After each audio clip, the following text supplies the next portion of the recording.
Hi, everyone, and welcome to episode 129 of Let's Play and on the Story Tinker. And this is super exciting. This is the first recording we're doing of Let's Play, and I'm thrilled. And we have Ocean, Haley, and Kachina. And Kachina is new, and I'll let you all introduce yourselves. Newbies first. Oh, okay. In that case, I'm Kachina. I'm from Idaho. I'm turning 31 next week. Birthday! Thank you. I was mentioning I got a degree in archaeology and museum work, but I work as a medical receptionist in a surgical office. And on my spare time, I used to hike and embroider and do fun things like that. But now I read like 200 plus webtoons because that's like my life. Okay, but it's life. We have to hear like which webtoons you read a different time, because that would be interesting. Yes. There's a lot of webtoons. It is. Ocean, I guess you're next newest. Okay. Hi, I'm Ocean. I am an avid knitter, future homesteader, freelance gardener. Super excited. What? Oh, yeah, just super excited to be here for Let's Play, first recorded episode. So yeah. Oh, she's kind of freezing up there.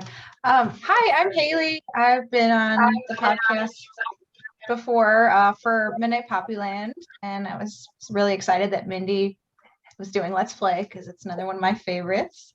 I'm 29. I live in Indiana, like Northwest Indiana, near Chicago, and I am a taproom supervisor at a meadery. That is cool. You guys all have very cool jobs, I have to say. I mean, I always think everybody else's job is way cooler than mine, but Really? yeah. Kachina's like, oh, I'm an archaeologist, no big deal. I'm like, oh, wow. Yeah. Not anymore. It's just Now so I amazing how all of this has brought all of us together, and we're all so different, but we all share this obsession. Yeah, right. Obsession is the right word. Yeah, but it's good stuff. Yeah, I mean, I've said this many times. I love meeting all the hosts and seeing everybody and getting to know everyone, and it's broadened my life, and it's great. Same. All right. So, who's ready to get into it? Me. Oh, I guess. Oh, me. Yeah. I'm so ready. Yes. So we first have to thank Mondi for the incredible fan service of this whole arc. You guys all, did you fast pass all of them? Oh yeah. Mm-hmm. Yes. Yeah. That was my morning jump start. Like I said, I didn't even need coffee. I like woke up and I was like, bing, new episodes of Let's Play. Mm-hmm. Yes, it was incredible, and we're gonna get into it, but basically this was the level of like fan service here is just astounding.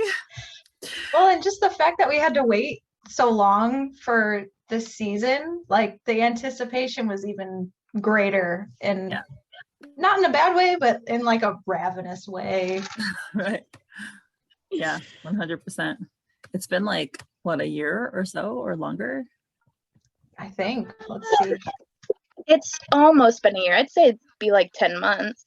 Wow. Let's see. It says the finale of season 2 was August 17th of 2020. So yeah, almost a year. Wow. Mm-hmm. So. I don't know how I made it. Well, we had no choice, right? Yeah.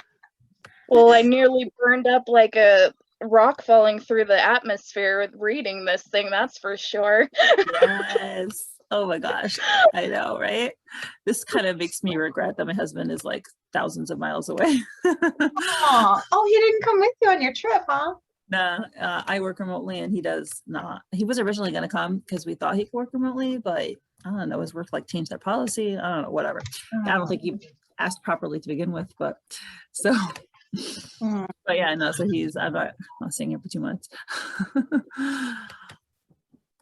anyway, so are we ready to dive deep into our fan service? Oh, let's dive deeply. Oh yes, right. Sorry. Okay, that innuendo. So, I'm that one. yeah. Hey, yeah, I'm that one, by the We're way, all Ocean that and one. Kachina. I love that. I will appreciate it thoroughly. So we have previously on Let's Play, which is how every episode always starts. We have Sam waking up. Her last episode, she flashed back. She thought it was a dream, but guess what?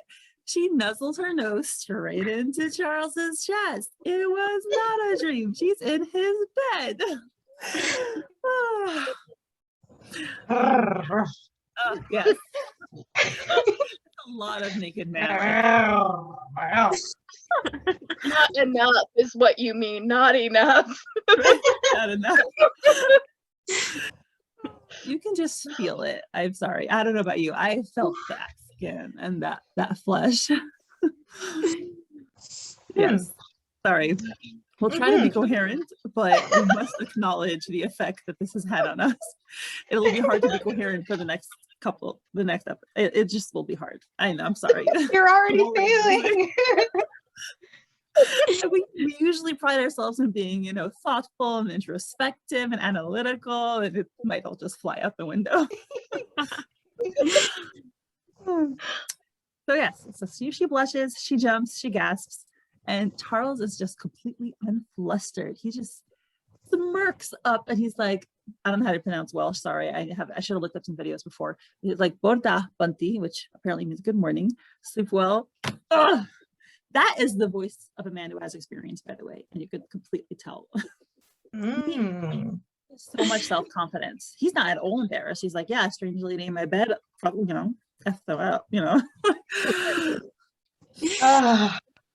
It's almost like he has, his two personalities. Like when his hair is down and like ruffled like that, he's more playful and more relaxed. And then, at work when it's all slicked back, he's very professional, which I guess a lot of people do have like separate ways they are at work versus, in personal life. But it's such a contrast.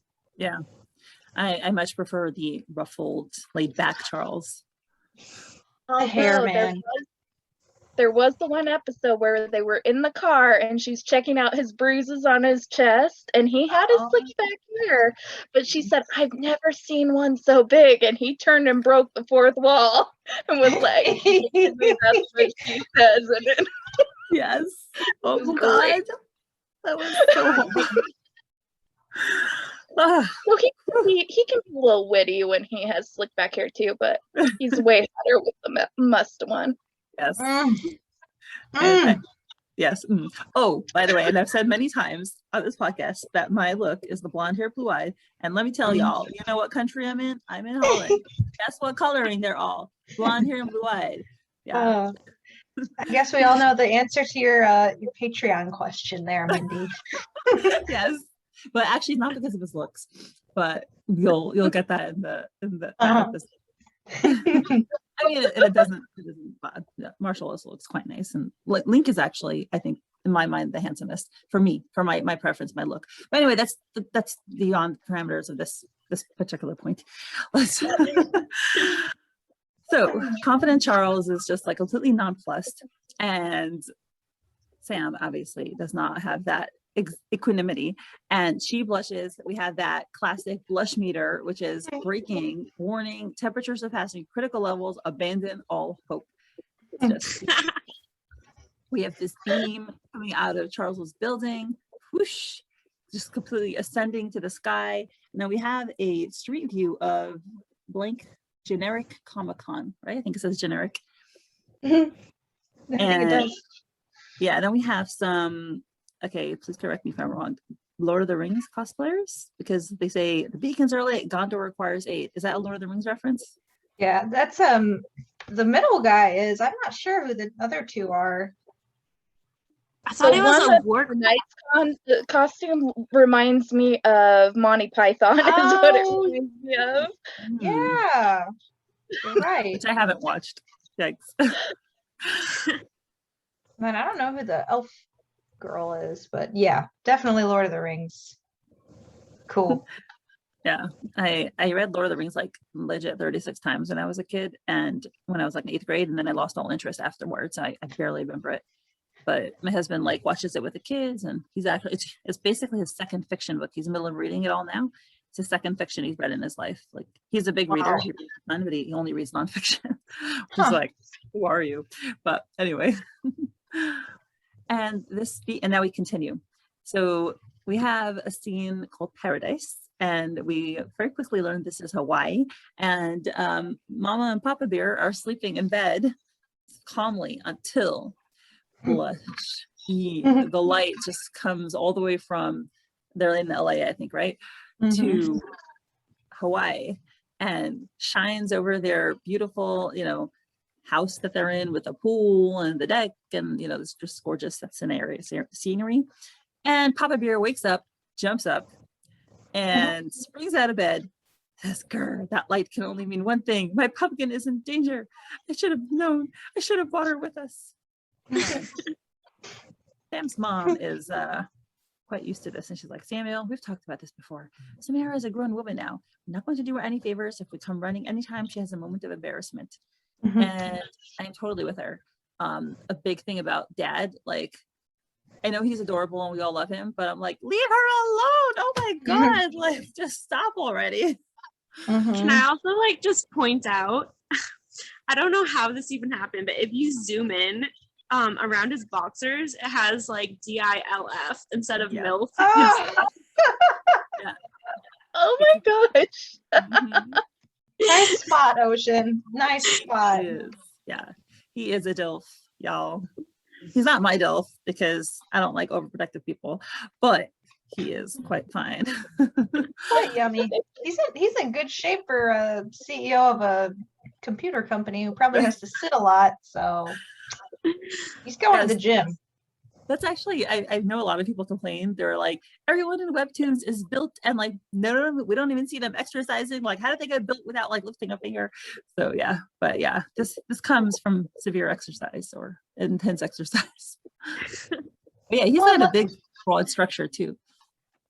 Yeah, and like Let's Play, it's supposed to be more playful, and I mean there are serious issues and notes and stuff, but it's a little more playful than some of the heavy like Purple Hyacinth. It's not quite as heavy, so it's okay to bend reality a little bit, I think. And I like that they show him with body hair. I know we see Marshall with body hair as well, but it's realistic, not everyone is hairless, and I think in Webtoons men, they skip the body hair, probably also because it's easier to draw without having body hair. But it's nice to see, hairy men.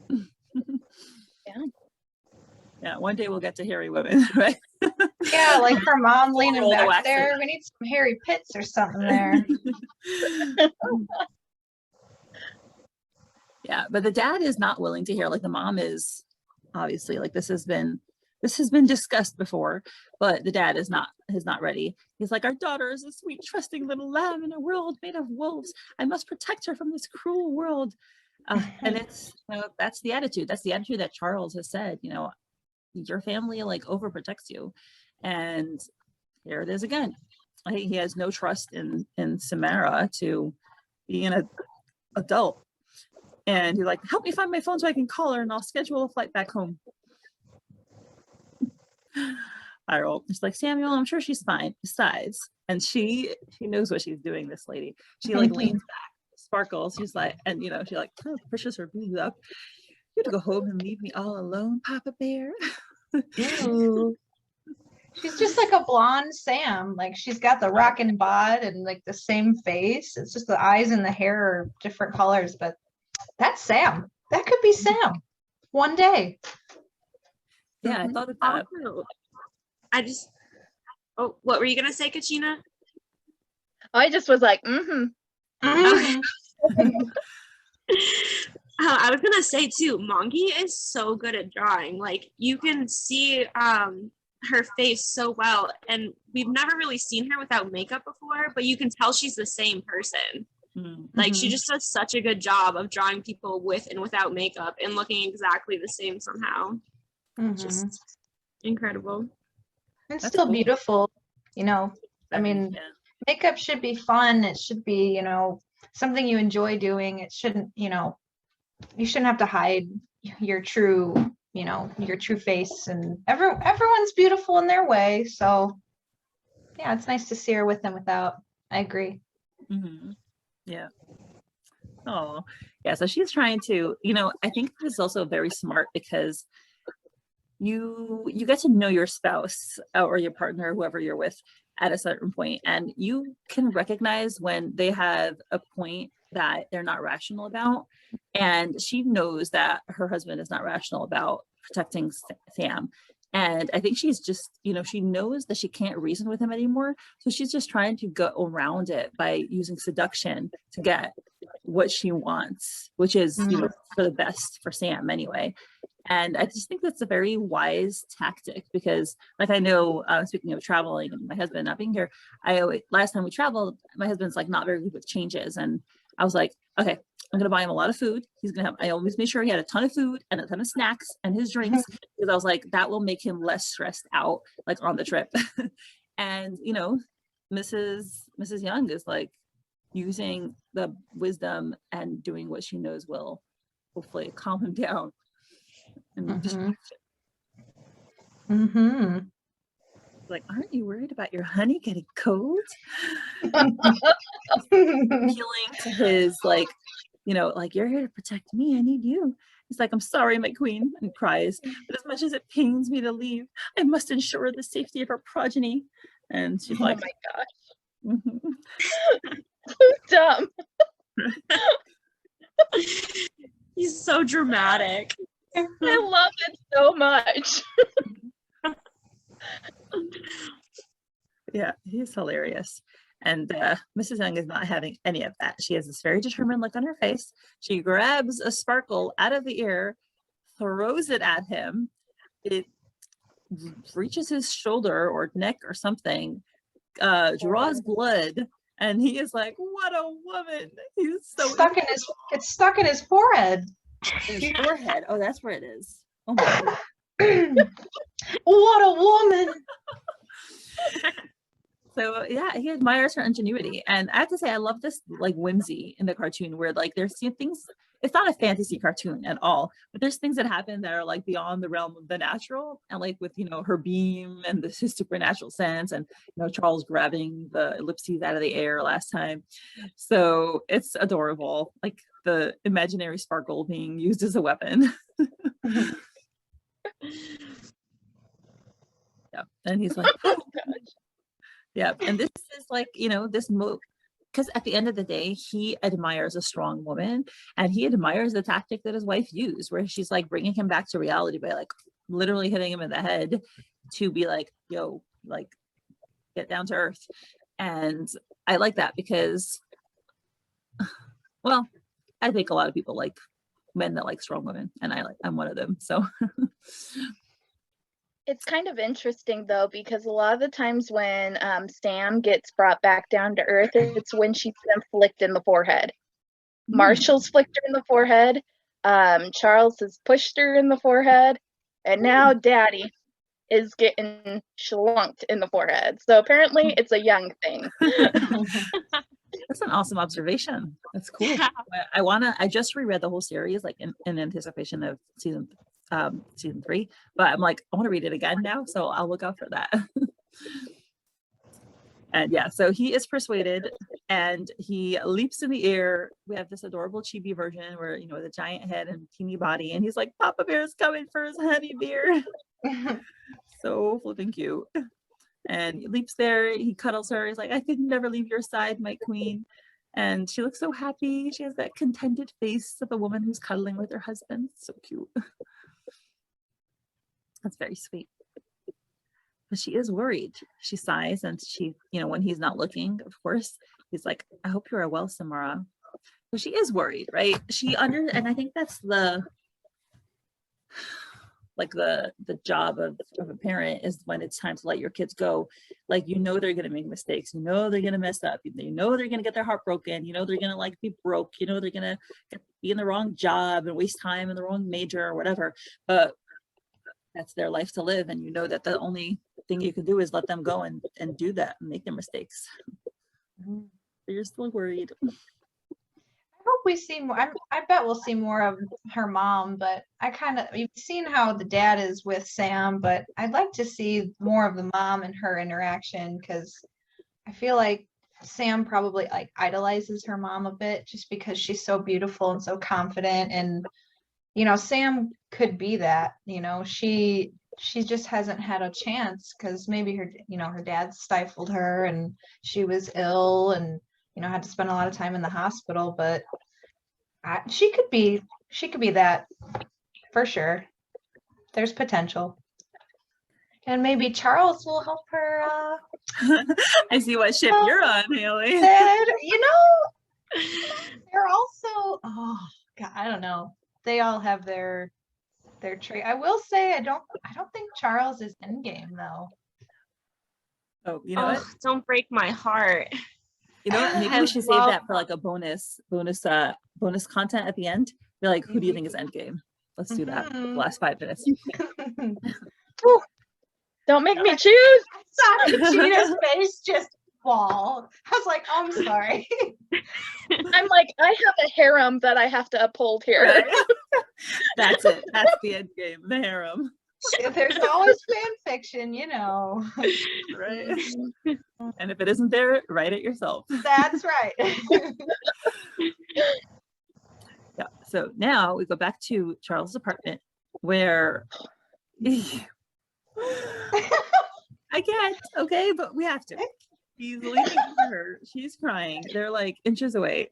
Might I remind you, they're both on the floor. He is like enveloping her. And he's like, I have a really hard time reading this. Okay, I'll have to. He's like, Samara, do you still want me to touch you? And yes, I know that wasn't very romantic the way I said it, but I'm sorry. I'm not Charm. And Charm, I'm calling him Charm. I'm not as charming as Charles. I liked it. I liked it, Mindy.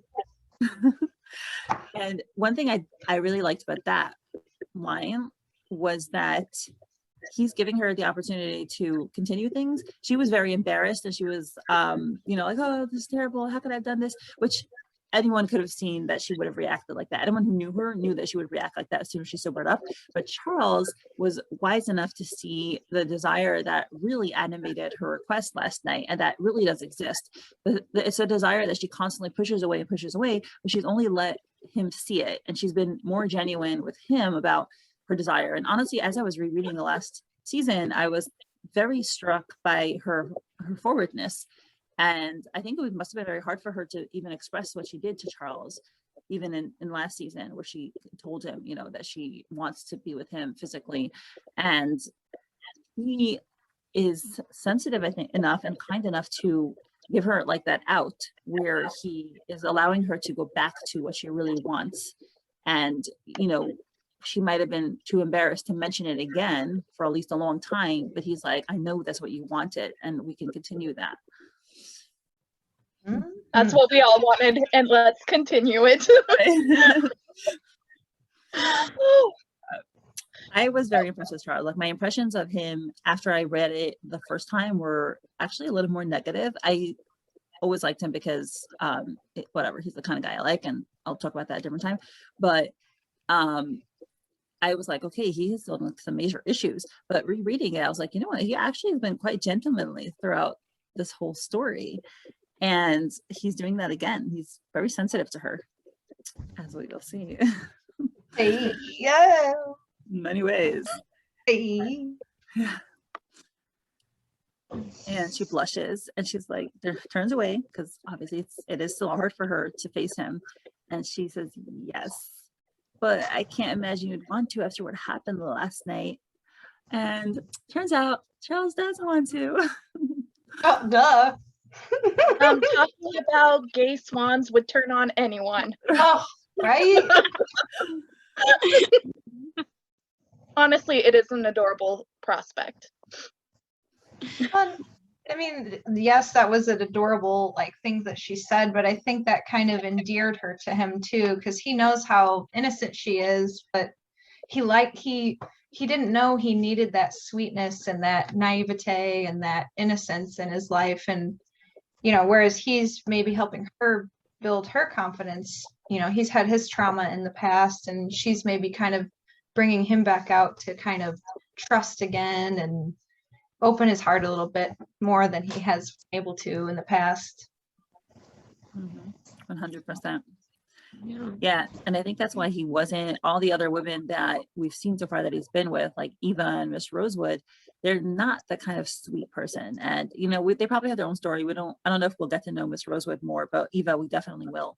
But as much as they might be great characters, they might not be a good fit for Charles in terms of a relationship and allowing him to become human again.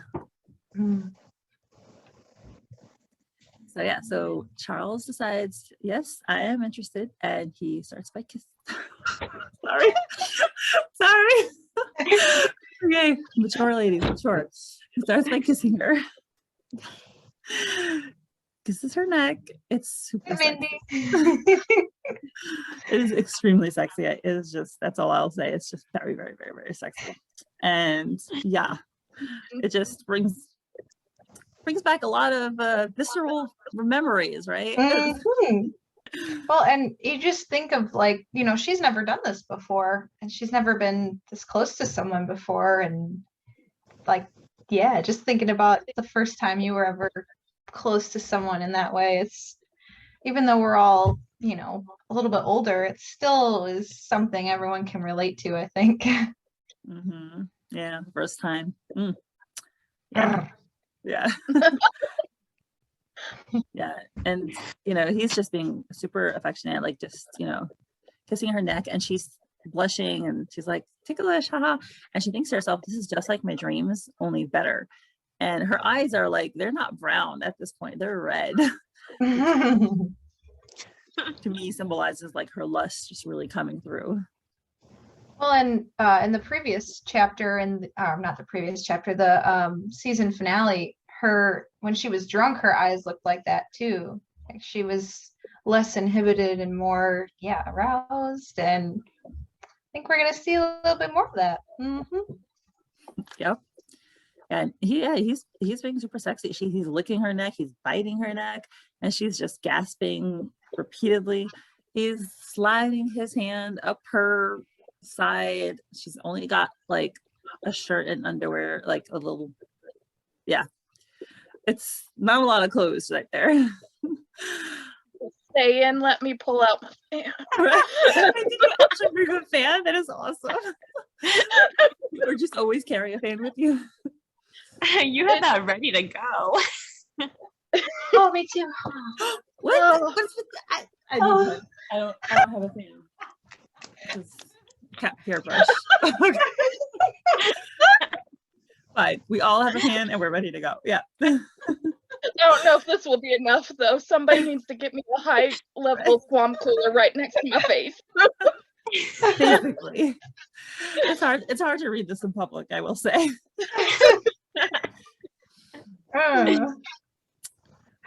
He's like, you're sorry. Oh god. He says, can someone else read this line? Yeah.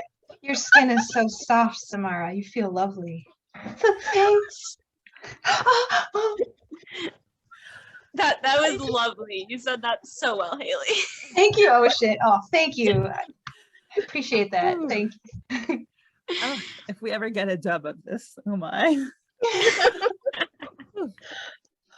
And she's like gasping and thanks, and he's like, is something wrong? Can you breathe okay? They're like, no, I cannot breathe okay. Like, this is my first time. My asthma's acting up. Right. Yeah, I was actually wondering if she was going to get an asthma attack because it's a lot of stimulation here. And she's like, I was wondering the same. I was like, where's her inhaler? Right? She left it downstairs. She needs it right now. We gotta have some stamina left in us. Yeah. Oh. And she's like, I don't know what to do. And she's like, you could touch me. And he's like, you could touch me. And she's like, where? And I don't know about y'all, but this reminded me of me and my husband, because you know, I grew up Orthodox Jewish and I didn't touch anybody before I met my husband. And my husband converted to Judaism, and he had slept, you know, he slept with quite a normal amount of people before he became religious. And I was like, when we first were like touching, I was like, what do I do? Like, where do you want me to touch you? Like, What do I do with my hand? right. Yeah. So I related a lot to this whole thing because he was a lot more confident sexually than I was. And he's also he's just very confident in that. And I was all the stereotypes of like the virgin. I never touched a guy. I never even never even talked to guys because I grew up super segregated from guys. So that was embarrassing enough.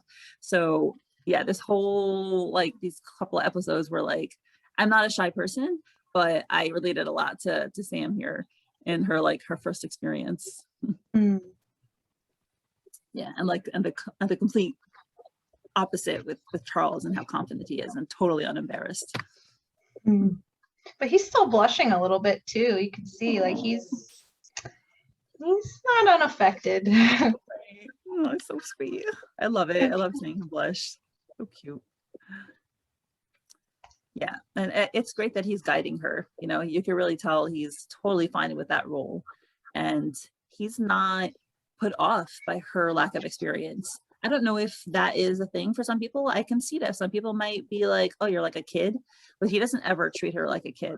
He respects her, and he's totally fine with the fact that she doesn't have experience and she doesn't know what to do. He doesn't view that as a lack on her part.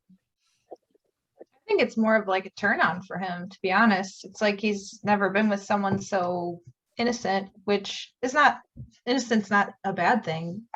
Yeah, it's kind of just being in the moment together, and luckily he actually cares about her in some way, at least. I mean, maybe doesn't love her yet, but obviously cares about her comfort and her experience, which is more than most people get for their first time. So and yeah, in this sense, it's good that he's older and experienced because he's not in a rush. I can see like if they're both the first time for both of them, yeah, then they would both be eager. The other guy would be maybe more eager, but he's like, I can take my time. I'm here for you. It's so lovely how Manji actually draws the scene where it says wherever you would like, because Sam's eyes are even more shiny and it almost looks like she's almost not tearing up, but like you can like sense an emotion in her eyes. And like you can feel his softness, you can feel her emotions. It's just wonderful work. Yep. Yeah. Oh, that's so sweet. And what her response is while she's gasping, he goes and reaches for his face and she cradles his face. And it's the sweetest thing ever. And he like laughs at that. And he's like, you could touch me anywhere and you chose my face. He finds that like ironic, right? Because this is her first time so close to a guy. You would think she would want to touch him in a place where she never was able to touch a guy before. But that's Sam, and that's why he likes her, because what she tells him next, she shows that she is not interested in him just for his body. She obviously is attracted to him and does want that experience, but she likes him as a person. She cares for him as a person. And she says, I've wanted to hold your face for a while, especially when you seem unhappy. I don't see you smile very much, and I often worry that you might not be happy. Right? Yeah, we're like, Okay. Yeah, the words, the feelings.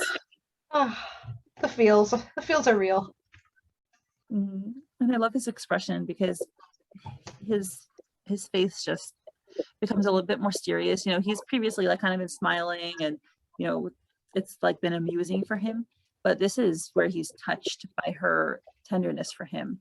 And he's told her previously, you make me hope, those beautiful lines, like you make me hope for better, and that there's goodness in this world. And this is a callback to that, where he sees her and she's like, this is a good person, this is someone who really cares about people and their emotions and their feelings. It's so beautiful too, because it's like this is like a physical experience for Sam, but for him it's a very like emotional experience, which I think he really needed, because he gets that physical experience with Eva and Miss Rosewood, but he doesn't really get that emotional aspect, I don't think, from them. Aww. Maybe he purposefully keeps those two separate because he's afraid to open himself up again. He was so hurt by his ex-wife. You know, he purposefully keeps them separate, but he can't help himself with Sam because he's physically attracted to her and emotionally attracted to her as well. Mm-hmm. Yep. Well, Eva caught Phil's for him, and that's what was the turnoff for him. He was like, you broke the rule. You're not supposed to catch Phil's, basically. He knew the whole time that Sam had Phil's, but he did too.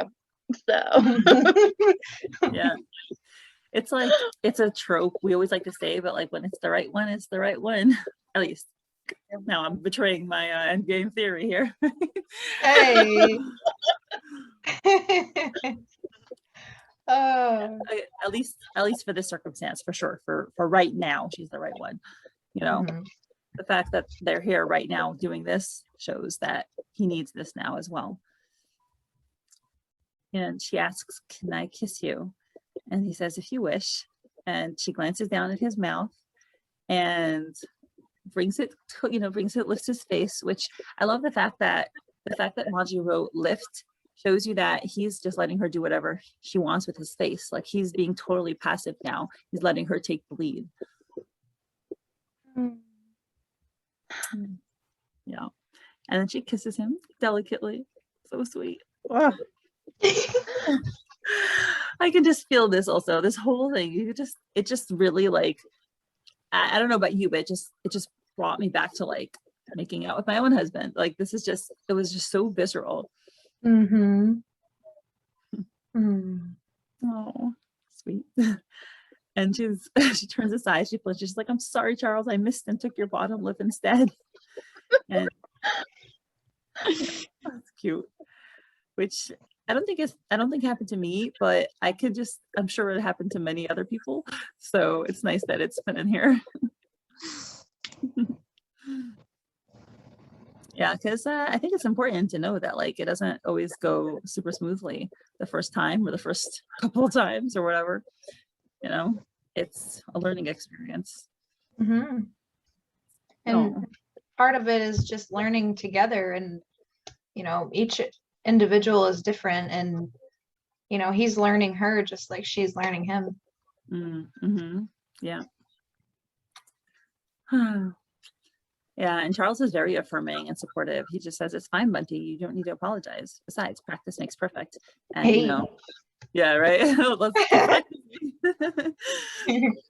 Oh darn, you did it wrong the first time. Oh well, here we go. Yeah, for those of you on audio only, that was Haley demonstrating. You should totally watch this. And if you're listening on audio, like make an effort because our faces. Thanks, Mindy. I think YouTube has to be good for this one. Right. I could just imagine my husband watching it later going, "Yeah, that's about right."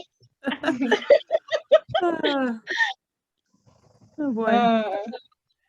Yeah, and it's so sweet. Him turning her head is just beautiful. And then he kisses her, and I'm sure he did not miss.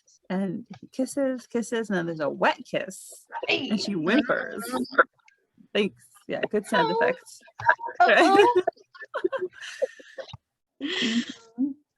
Oh, it is good and heavy. And she thinks to herself, "He's being so gentle with me. Why am I starting to feel overwhelmed?" What do you mean, why, Sam? What do you mean, why? You watched all that porn, you know, it was like that 3 hours of it. Yeah. At least she didn't get a nosebleed this time. I'm proud of her. Yeah. Her friend's advice was helpful. Mindy says it so seriously. Her friend's advice. Well, yeah. I'm trying to think of TMI when I was like 17 or so. 17, I think. I was like, okay, it's time for me to learn the realities of life. And I already knew like the mechanics, but I was like, I need to see this in person. I was like, I have to find out what it looks like. And so, yeah, I watched porn because I was like, I have to see like, how does this work? Like, I read about how it works, but I have to see how it works. So Visual learner, I need to see it. no, this was, I'm actually not joking. This was literally my intention. So You're very logical, Mindy, the way that you approach life. I like it. yeah, I think I'm pretty emotional, but I mean, you should meet my husband. My husband is like Mr. Cerebral, but so yeah, so I don't call myself logical once I'm next to him. I mean, he's relatively logical, but anyway. Yeah, so he is on top of her, and we have zoomed out. Yes, right. Oh, Those muscles, That shift, man. I'm shifting. yes. Okay, and we all know what comes right after he shifts on top of her, and it's like the lower regions of their body. She's like, and gasps. Mercy.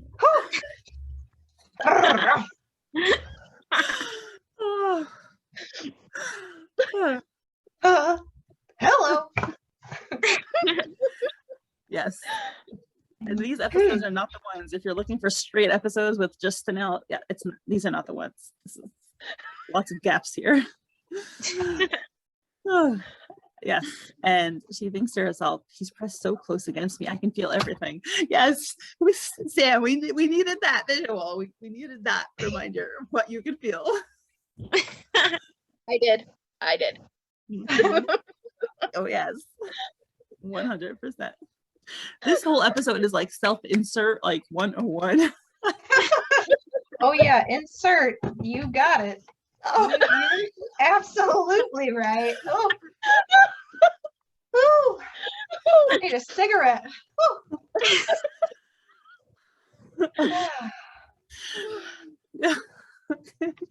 And you'll notice that he is sliding her shirt off of her shoulder. Hey. And tugging it. Oh, why? And he's like, and she says, every time his mouth touches me, I feel like I'm going to catch on fire. And he's just kissing her again, like kissing her like collarbone area. And then she's like, I don't think, gasp, we have a close-up. Sorry.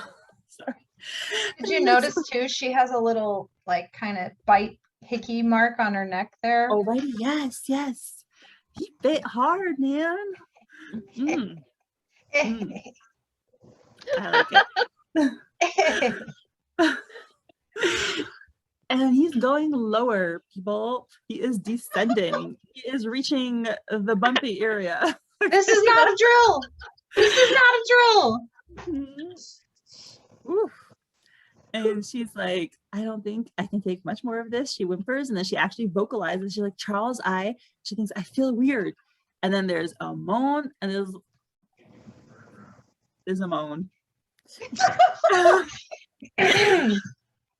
Yes. And then the yes. Well done.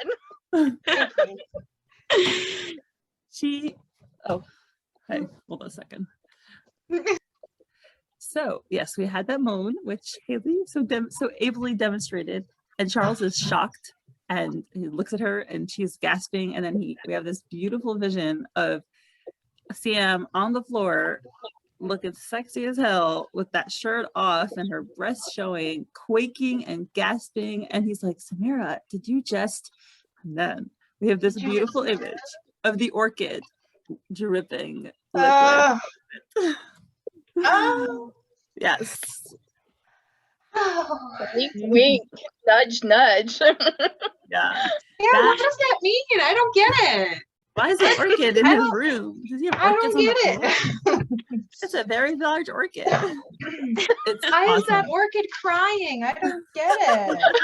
Right? This is why I could not continue with my daughter in the room. Why No. is it so sad? I don't get it.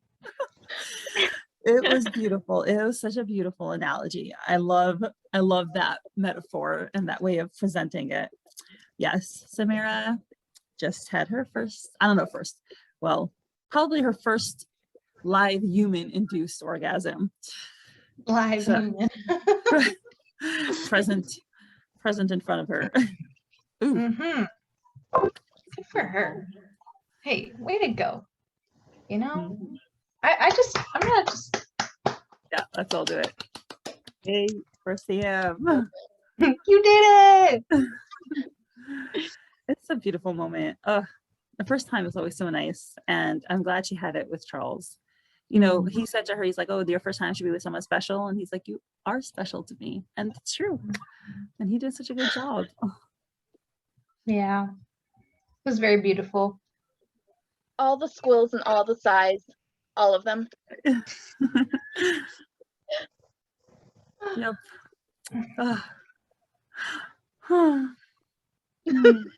I think we could just end the episode like that. I mean, Enough need- said, right? yeah, it should be just like her. Mention- We're speechless. We're just, that's all we have. Stand finished, swear finished. Right. Stick a fork in us. We're done. Mhm.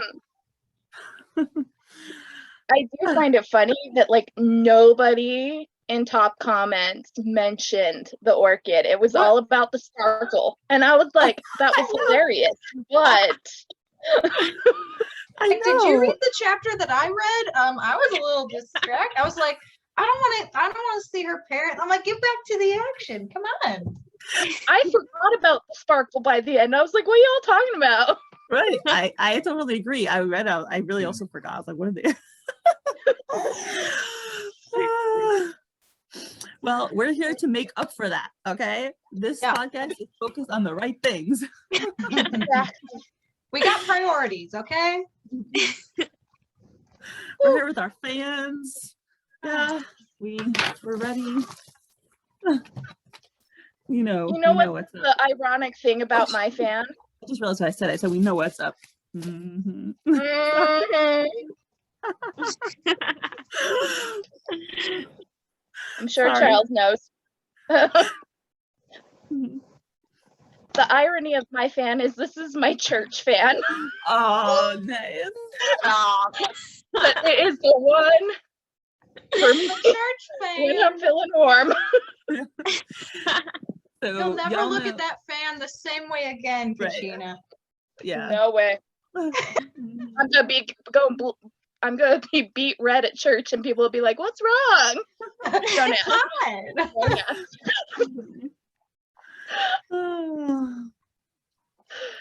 Well, this was beautiful. So do we have any cogent thoughts to say before we conclude the episode? Oh, we should do our bonus content thing. Yes, bonus Okay. question.